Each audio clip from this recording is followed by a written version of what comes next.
Hi, everybody, Nick the Tiro here.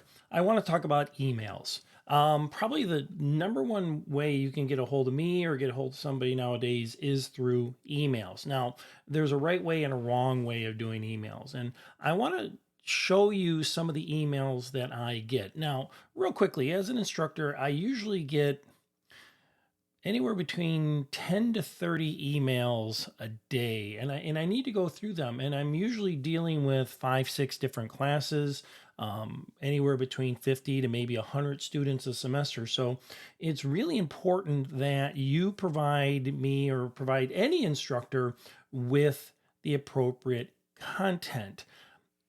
Rule number one, do not treat emails as if they're text. I know we've grown very comfortable sending texts and stuff like that. And a lot of people will often open up their email through their phone, and that's completely fine. I'm not saying don't do that, but what I'm saying is don't put the body of your email as if it's a text.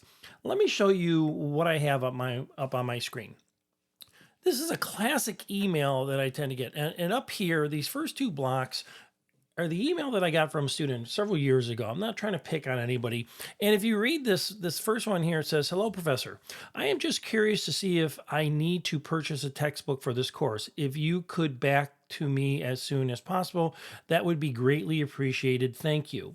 I can tell you right off the bat, this was a from a cell phone or a smartphone. He assumed it's a text.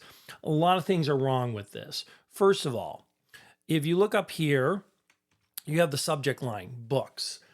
A lot of filters will reject anything that is a one word subject or a no word subject. Sometimes when we're typing emails from our smartphones, we won't even put a subject there. Filters will often reject them. This could end up in my spam folder very, very easily. The next thing in there is this email tells me absolutely nothing. And you can read these descriptions over here. This email tells me absolutely nothing. It doesn't tell me the student's name. They weren't even using a Lakeland email address. It's redacted here or redacted there. It doesn't tell me what course they're in. If I'm teaching 5 or 6 different courses, I don't know. I don't even know where to begin. So the student has already begun to sadly waste some time because now I have to email that student back saying, "Who are you?" That'd be nice to know. What class you're in? That would be nice to know. What book are you talking about? Again, these are all very important factors. I can't do anything with this email.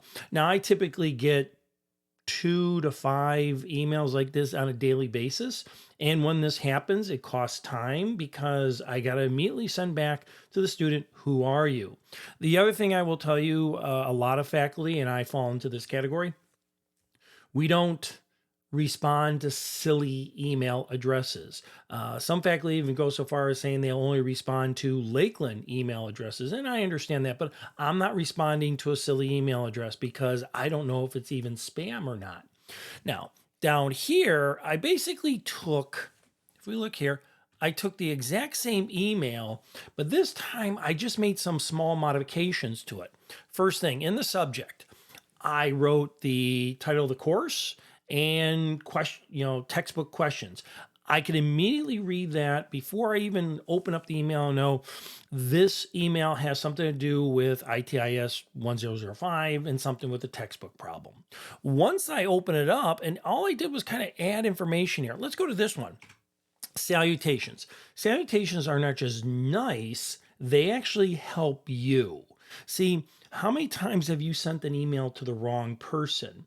By the simple act of putting a salutation there, it puts your mind into a place where I'm saying, I'm sending this email to Professor DeTiro or Nick or Alice or Bob. So always start with a salutation. Hello is fine. Hi is fine.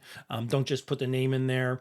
But salutations direct your mind that this email is going to a specific person.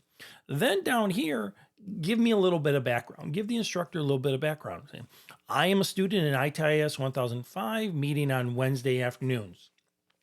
Some of us run multiple sections of the same course. If you're telling me you're a student in, say, ITS 1005 and I'm running 3 sections of it, I still don't really know who you are yet. So give me a little information and say, I'm just curious to see if I need to purchase a textbook. The exact same question. Um, from the previous email. And then if you can be back to me as soon as possible, that'd be greatly appreciated. Notice that I also put in some white space here, makes the email a little bit easier to read.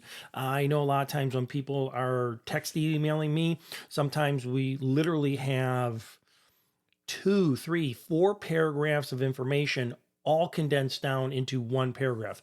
It makes it very difficult to read. Sometimes I have to look at it several times. So break up your emails into manageable chunks. I often tell people if you're writing a 2-page email, don't do that. Keep it into manageable chunks. And then finally, who are you?